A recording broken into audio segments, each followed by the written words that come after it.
అందమైన సినీ ప్రపంచంలో కొరియోగ్రాఫర్గా, డాన్సర్గా ఉంటున్న అమ్మాయి జీవితంలోకి క్యాబ్ డ్రైవర్ అయితే ఎంటర్ అయ్యాడన్నమాట. ఇది జరిగింది బెంగళూరులో మర్డర్ కేసు అన్నమాట. సో అతను వచ్చేసి ఒక క్యాబ్ డ్రైవర్గా ఉంటాడు. అనుకోకుండా అమ్మాయికి అయితే ఒక రోజైతే పరిచయం అయితే ఇన్స్టాగ్రామ్లో జరుగుతుందన్నమాట. సో అలాగా పరిచయం కాస్త ప్రేమగా మారింది. అతను వచ్చేసి మొదట్లో నేను చాలా రిచెస్ట్ మ్యాన్, రిచ్గా ఉంటాననేసి డ్రైవర్ జాబ్ చేస్తుంటాడనమాట. కానీ ఆ అమ్మాయికి మాత్రం చాలా కాస్ట్లీ కార్లు ఉన్నాయి నా దగ్గర అనేసి బెంగళూరులో మొత్తం అయితే ఫోటోలు పెట్టేవాడు, సెల్ఫీలు పెట్టేవాడు అనమాట. సో అలా అయితే ఒకరినొకరు అయితే ప్రేమించుకున్నారనమాట. ప్రేమించుకున్న 1 ఇయర్ తర్వాత అయితే పెళ్ళి అయితే చేసుకున్నారు బెంగళూరులోనే. ఈఎంఐ ప్రొఫెషన్ వచ్చేసి బెంగళూరులో డ్యాన్స్ కొరియోగ్రాఫర్గా చేస్తుండేది.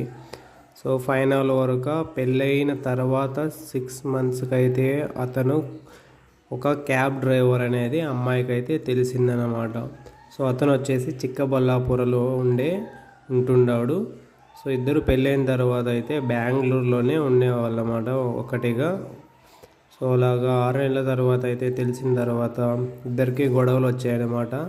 సో ప్రేమ పెళ్ళి కాబట్టి పెద్దవాళ్ళు ఎవరూ రాలేదు, ఫ్రెండ్స్తోనే పోలీసులతోనే కౌన్సిలింగ్ అయితే తీసుకొని ఇద్దరు కూడా మళ్ళీ ఒకటిగా అయితే ఉన్నారన్నమాట.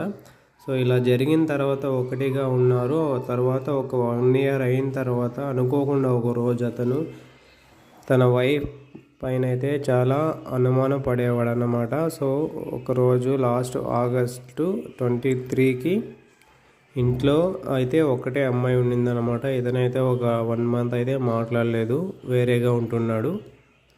సో ఈ అమ్మాయి తర్వాత ఇంకొక తన ఫ్రెండ్ అమ్మాయి ఇంట్లో ఉన్నప్పుడు ఒంటరిగా, సో తన దగ్గర ఆల్రెడీ ఒక రెంట్కు ఉన్నారనమాట. సెకండ్ కీ అయితే అతని దగ్గరే ఉండింది. ఆ కీతో అయితే డోర్ ఓపెన్ చేసి నైట్లో వచ్చి అమ్మాయిని కొట్టి గొంతు కోసి అయితే చంపేశాడనమాట. సో తన ఫ్రెండ్ ఎవరైతే అమ్మాయి పడుకునిందో ఆ అమ్మాయికి తెలియలేదనమాట. ఇతనైతే చంపేసి అక్కడ నుండి పరారైపోయాడనమాట. తర్వాత ఇన్వెస్టిగేషన్లో అతనే ఖైదీ అని తేలింది.